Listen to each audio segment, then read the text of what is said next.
He showed up at my door at 3 a.m., knuckles raw and eyes wild, muttering something about losing everything. I thought he meant money. He always meant money.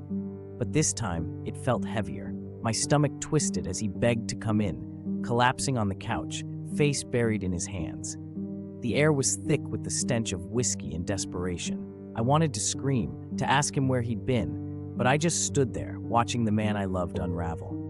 For months, I'd suspected the late nights and weird cash withdrawals were about more than just poker. I'd even threatened to leave if he didn't stop.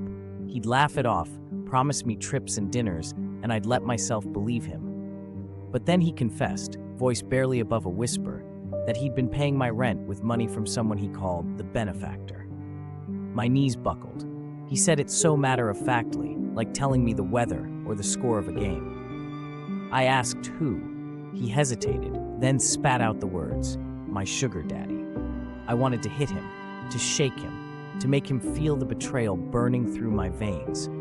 All those nights he'd come back smelling different, all those expensive gifts and sudden windfalls. It was never luck or love.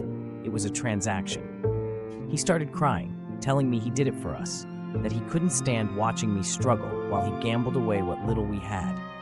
My mind raced with questions I couldn't ask, shame and anger tangling in my chest until they were indistinguishable. I told him to get out. As he gathered his things, I realized the apartment I was so desperate to keep was never really mine. Every memory, every argument, every moment of happiness had been paid for by someone else. The real heartbreak wasn't the cheating or the lies. It was knowing that I'd been complicit in my own deception, clinging to a life that was never truly ours.